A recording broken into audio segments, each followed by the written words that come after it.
I had a really good experience about being Eastern European last year when I did Panto. And I think that I was specifically chosen for the role because I was Eastern European.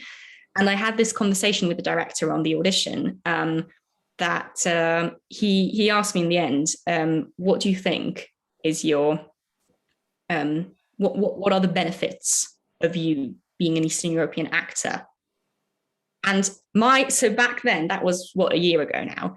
And I was like, my automatic response was like, what benefits? But then I thought that I'm not going to say that, and Marketing, darling, marketing. Spice it up. Come on, a little bit of jazz.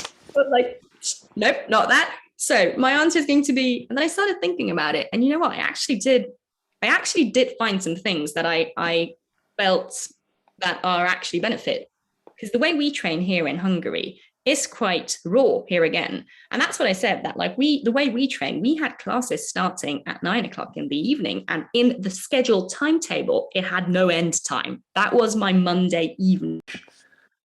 Right, welcome back. I did check, so the last thing before we got cut off that you were telling the story about is how you were in the audition and the director asked you about, what's the benefit of being Eastern European, and you were telling about how back home you'd have classes starting at 9 p.m. going on to infinity, basically. Exactly. And it really was until infinity. So we left the building around like midnight, Right. sometime. And the Just next class starts at 8:30 in the morning. ow.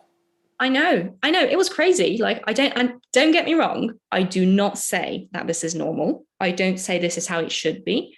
Yeah. What I'm saying is that being trained in a system like that, the way you think about your craft is very different, because it's Yeah. not about when I've got a rehearsal until like what, 9 to 5. And if something's not ready at 5 o'clock, I'm not going to literally fall out of the room. I'm going to give it another 10 minutes to go with it, to finish, to whatever. Like, it's just a different mindset, I guess, that we've been Okay. trained for.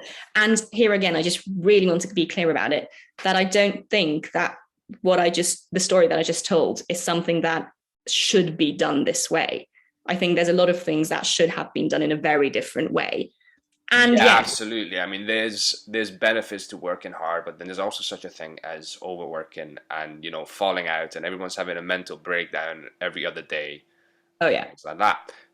But there is absolutely an advantage to pushing yourself, and yeah, there's that balance between being professional and doing the work that needs to be done and being committed to it, right? And on the one hand, you have people that will work, all day, all night, and then they fall out. And the other hand, you do have the other extreme where it's like, well, we do what we can, we'll see what happens. We just, meh. exactly, But no, you do exactly. want full attention, full focus, and let's go within a certain amount of reason and human rights. For me, honestly, it's a question of coming from that system, Mm, being trained that way, and then living in a world where there are clear rules, clear expectations, clear assessment criteria at school, mm, whatever, all those things. Um, Bringing my mindset of, yeah, but I'm not going to go home if it's not ready. I want to stay here. I want to go home with the feeling that it's ready, even if rehearsal's over. Bringing that into a safe environment, and I think that's the key for me. That's what gives me balance. fair enough, fair enough. No, because That's things one for of the me. fair play. One of the things I refer to is there's an interesting thing about Eminem, obviously the rapper, that he actually does treat his career as a 9 to 5, and for instance, he'll show up at 9 a.m. He'll be there, and he'll start, recording and whatever. But at 5 p.m., his thing is, even if it's not done, he'll finish it at 5 p.m. But the thing is, he will be there at 9 a.m. It's not gonna be I roll up at 10 or 11 or whatever. He's there. He does the stuff he needs to do. But then in that period of time, he goes, he's got his full attention, his full focus. And I think sometimes we get lost on that. I was like, I was there at 9 a.m. But yeah, but were you actually working? Were you paying attention? Were you on your phone half the time? Like Yeah, things like that. So absolutely. there's again, as you were saying, that there's an absolute benefit of being committed and willing to work hard and just whatever the allotted time is, and sometimes you have to go a bit over. That happens, but you have to keep that in mind because that can get carried away. We know in Eastern Europe sometimes you end up, that 10 minutes can turn into an hour and 2 hours. Uh, but yeah, there's the mentality and the willingness to work and the just being pushed by the environment is something that Eastern Europeans definitely benefit from. I was actually thinking about this as I was waiting on the video to export, and it's like, what can I say, coming from Eastern Europe is a benefit? And I mean, I refer back to my dad, but we have the expression that I would survive on the back of ice. I mean, that's definitely a plus. In this industry, you need to be able to do that. Oh yeah. Like we've been trained. I mean, I know myself. I've been trained to survive on the bare minimum that I need. Mm.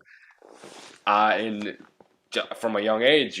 So I'm cool with it.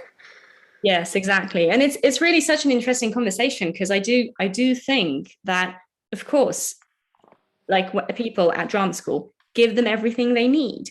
And then yet I also think, because you can't say that I'm not going to give you everything that you need when you could.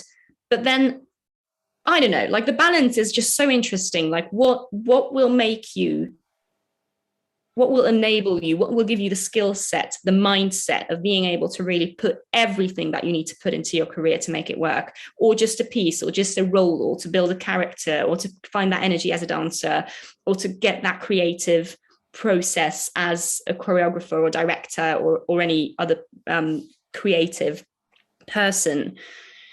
And I genuinely don't know. I know that for me, I think it is the balance of being through extremes, um, Yeah. thankfully surviving it and coming out of it okay. And I do understand the risk in there. So I'm really not saying that that's the way it should be. And Yeah, no, now, it's a weird one. It's like it's not an ideal predicament to be in sometimes, but it is valuable in certain ways. Like knowing where my limits are is a very important piece of information, and the only way you find out is by pushing yourself. yeah, So that's just one of those things.